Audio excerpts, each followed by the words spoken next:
Everybody, and welcome to the CT Sports Town Show. My name is Christopher Saunders, and I'm pleased to have on the head coach for the girls basketball from St. Joe's, Coach Chris Lindwall, who I've had the pleasure to be able to call one of his championship games a couple years ago against the Sacred Heart Academy Sharks. And also, too, I forgot to mention the architect of the first showcase for girls basketball. Both he and his committee were able to come up with this, what was an idea, and it became something of a reality in many, many ways. Was an awesome experience, and I'm pleased to have him on to be able to talk about it and more. Coach, thanks so much for being able to come on. No, Chris, thanks for having me on. I appreciate it. Coach, I want to go right into the showcase because I had O'Connell, from Yep. Newtown, and he talked about it, and it was awesome to hear his take on it. As somebody who was, and I say the architect, I know there were other people involved, but I know many Many people are more. mentioning you first. You Yep. know, talking about how this came about, because I know when the boys showcase happened last year, there was a big push. Hey, we need to have the girls. They got to have it out there. There's a lot of talent here. And it started to get the ball rolling. I know Rob from Litchfield mentioned it. I know you were talking about it as well. How Yep. did this happen? Really, it just came down to CIAC. Glenn and Greg and everybody up there, Dan, and Joe Canzanello from Coaches Association.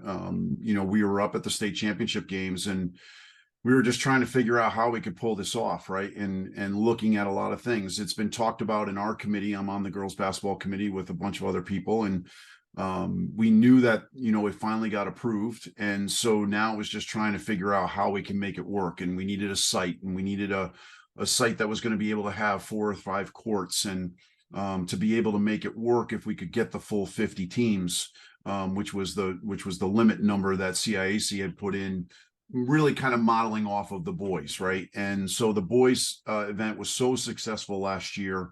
They did a really, really good job with it, and I think they learned a lot from that. And that was some of the stuff that kind of took into this year with the boys, where they ended up able to have 52 teams for the boys. And we were at a point where, okay, how do we make this happen? And so I had actually been up at CIAC for other stuff that we had going on. And so I got to sit down with Glenn and Joe, and they looked at me and said, how can we pull this off? Like, we don't have anybody to run it from here. And how can we put all of it together? We can support you. We can do all this type of stuff, but we really need, somebody to say, let's do it. And so I said, okay, done.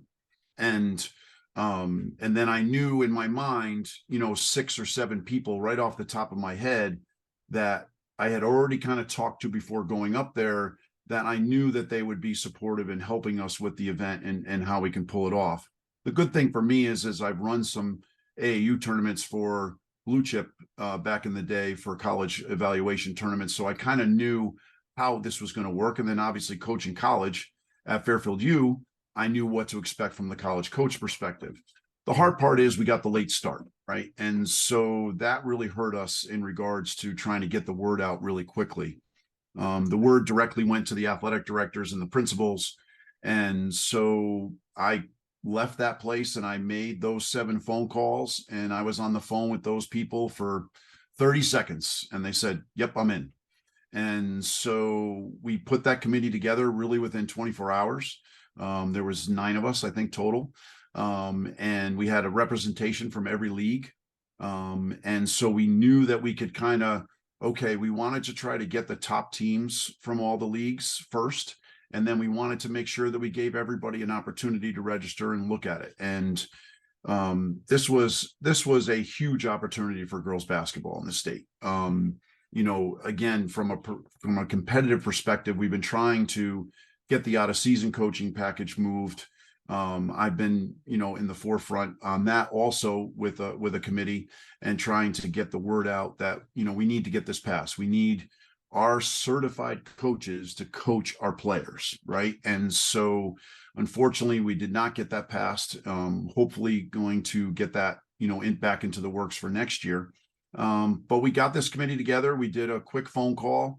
We started getting the word out. Everybody hit the teams in their leagues respectfully. And then coaches really tried to start then finding out if they could get players to commit to it. Obviously it is Father's Day weekend. People had also already committed to their AAU teams in the tournaments that they had that weekend.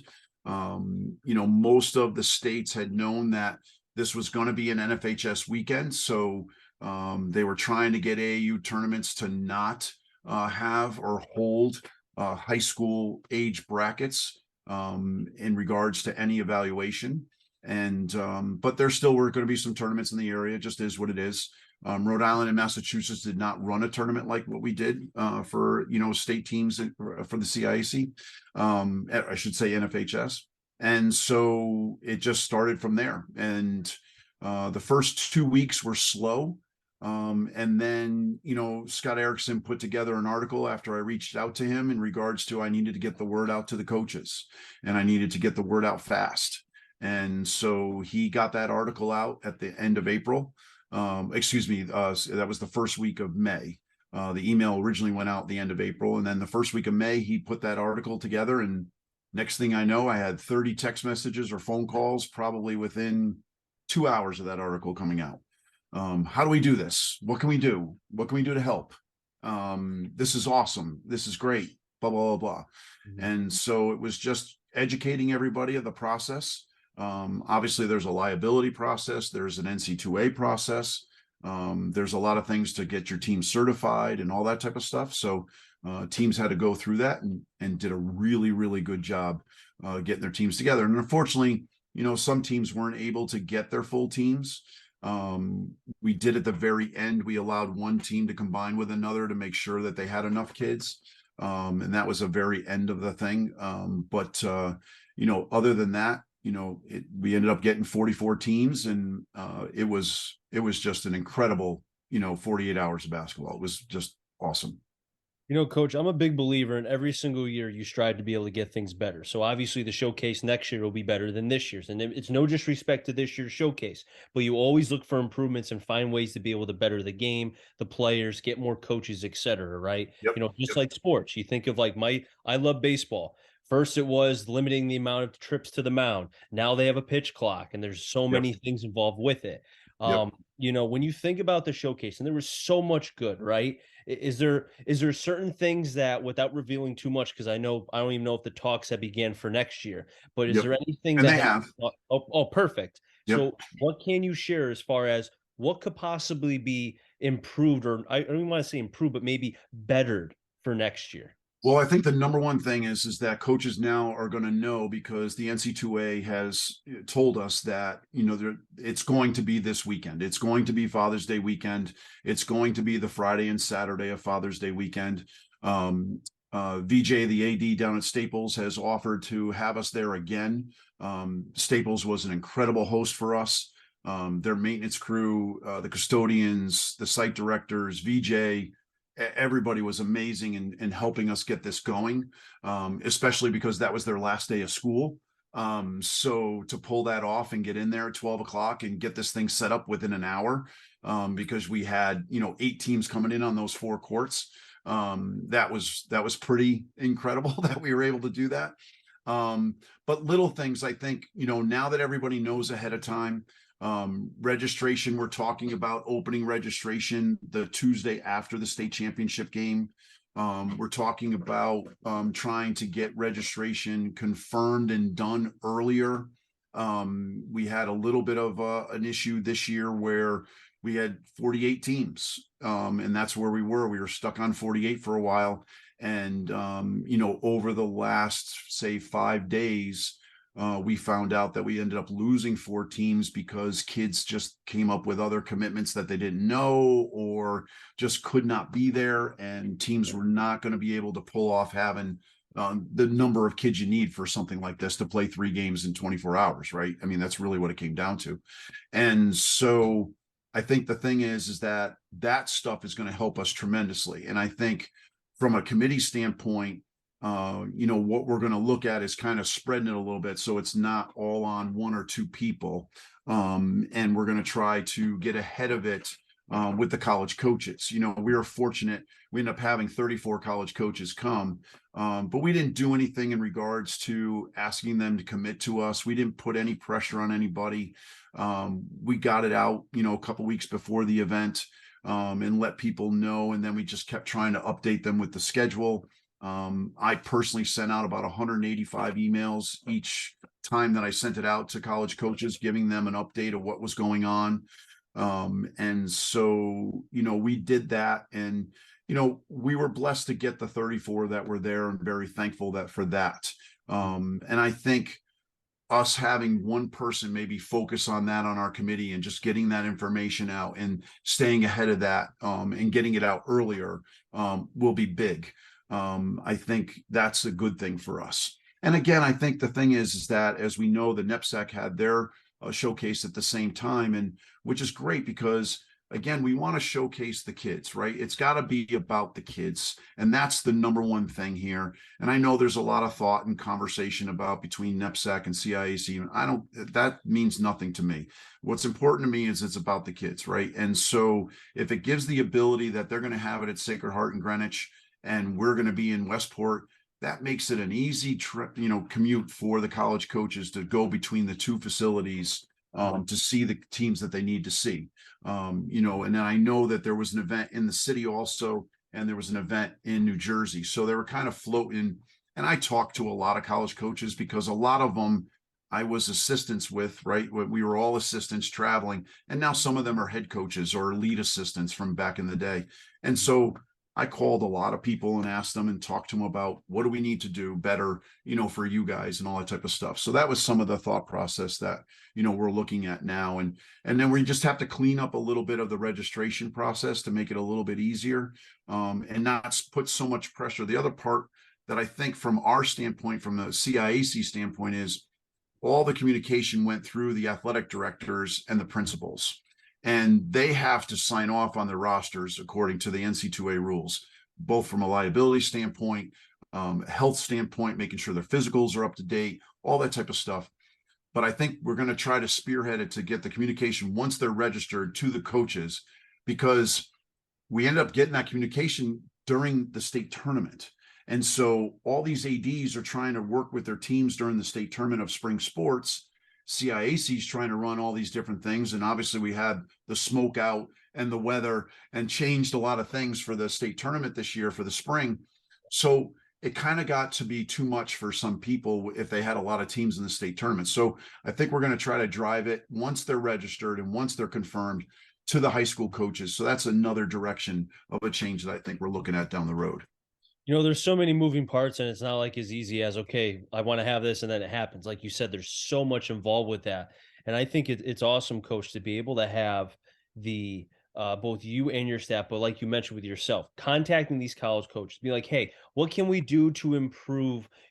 What can we do to be able to get you guys to come back? Both, Right. young men and women that are coaching now, like you said, lead assistant, head coach, wherever. What can we do to not deter you away from New Jersey or the NEPSAC, none of that, but just have you be welcome, be like, hey, I love being able to be a part of this. I want to come back next year on top of seeing all the talent. Does that make sense? Well, it does, but I think the thing is what people forget, right? And this is the hard part, right? We're in June and we're going into July, and recruiting has changed, right? For especially the D1 and D2s.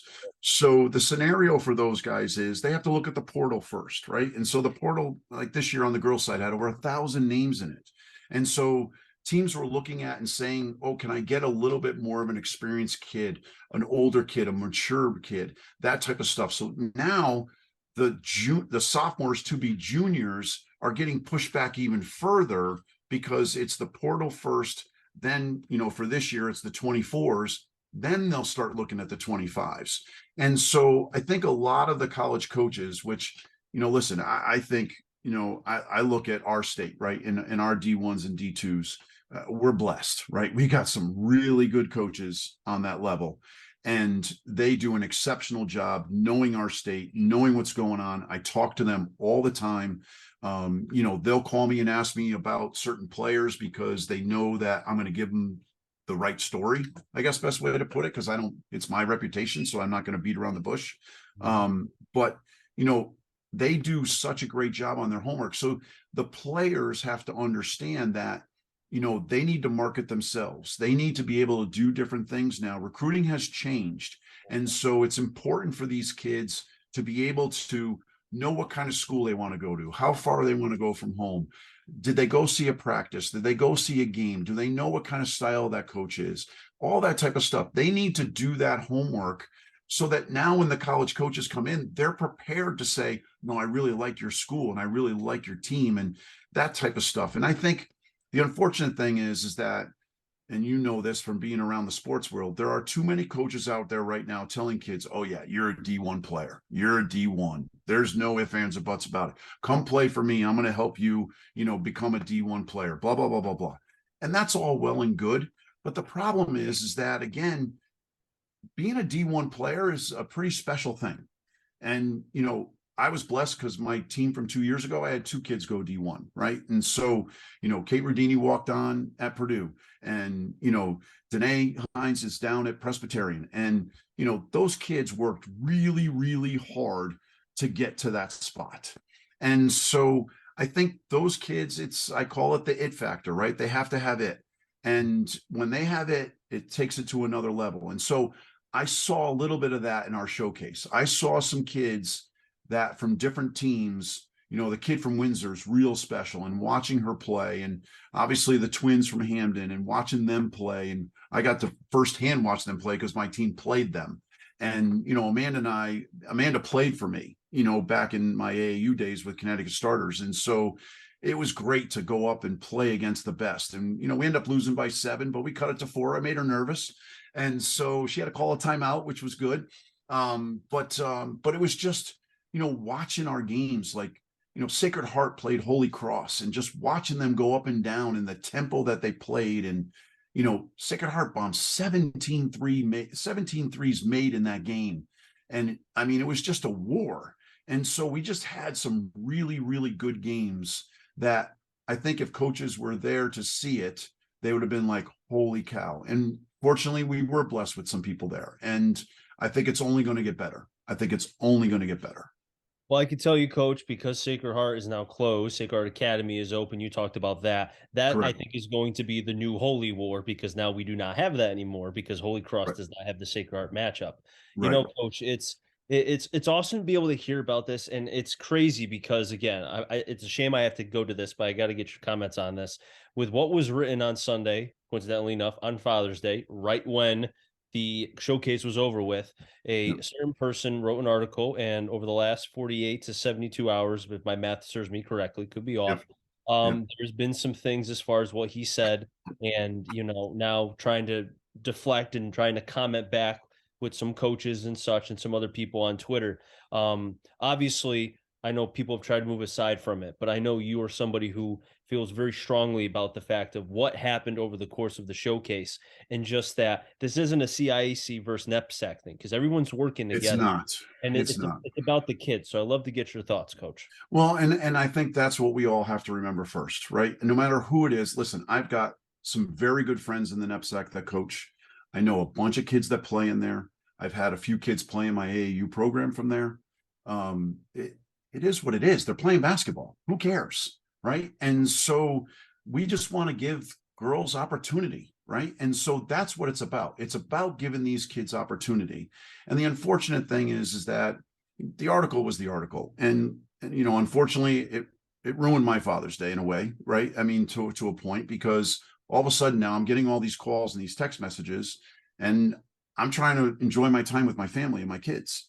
And so I just didn't really look at it really until Monday. I just didn't. And so, but then Monday, my phone rang like no tomorrow. And so it is what it is. And listen, everybody's entitled to their opinions. And I always say that. And, I've always said that writers that are writing right now for us in Connecticut, they do a really good job. And they're very supportive of all of our sports across the board.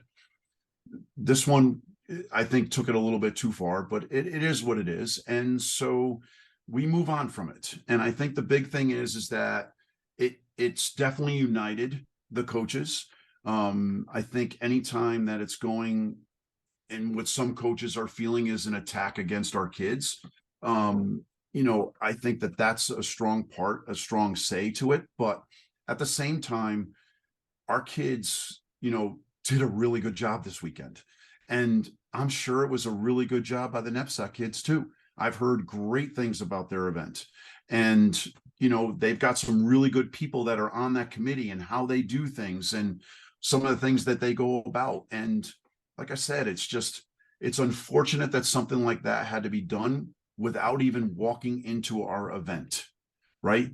Didn't even walk into our event, didn't have any idea how our event went, was not there, and so did not see anything of the positivity that came out of it. Because I've always said this, when you put, in this instance, right, for this weekend, you put 44 coaches under one roof that are all there for the same objective and the same reason, and to watch coaches integrating with each other, talking to each other.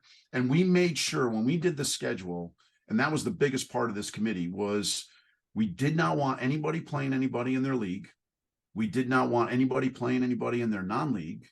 And we wanted to make sure that we had a balance of the abilities of each team. So we rated each team of what we thought, and we had so many great competitive games.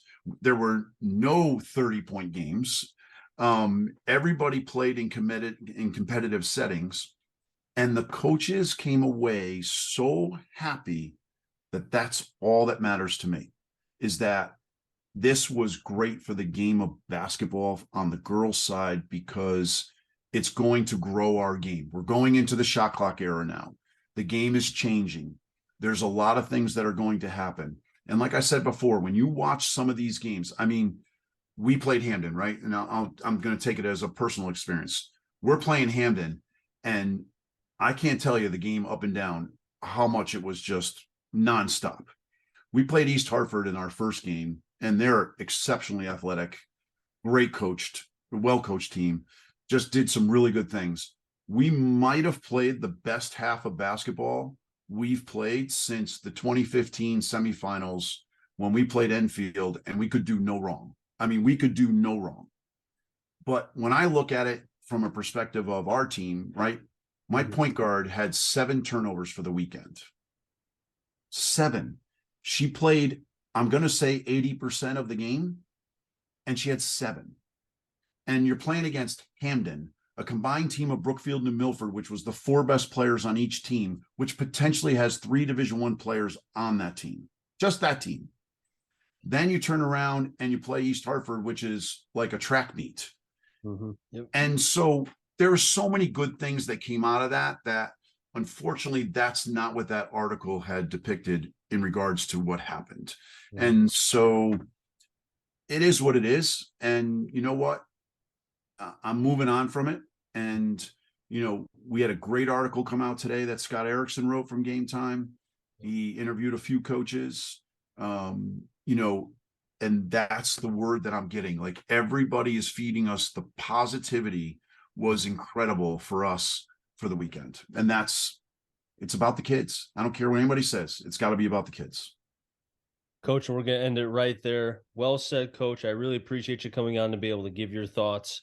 I thought it was an awesome experience. You know, I never, you know, have an opportunity to be able to go. Hopefully I can next year, but we need you down there to maybe do a couple like play-by-play maybe, or something. I would love that. Let's get a game on YouTube one time or something like that. Hey, you know what? Maybe we can make that happen for next year, because, you know, I'm doing games in the NVL. Obviously I do games for NFHS. Let's try to make it happen. It'd be fun. Right? I would love to do that. We can actually, because, you know, Staples has the, you know, the huddle camera right there. Yes, they do. Yeah. Maybe we can get a feature game up on the YouTube channel and have you come in and do it. I love it. Why not? That would be awesome, Coach. But hey, thanks so much for being able to come on. I really appreciate it, and stay in touch, Coach. I will. Thanks, Chris. Appreciate everything you do for us. No problem. Anytime, Coach. I'll wrap things up here on the CT Sports Talent Show. So until next time, stay safe. Remember, CT stands for Connecticut Talent. I'm Journey. Find them all. Enjoy the rest of your day, everybody, and be well.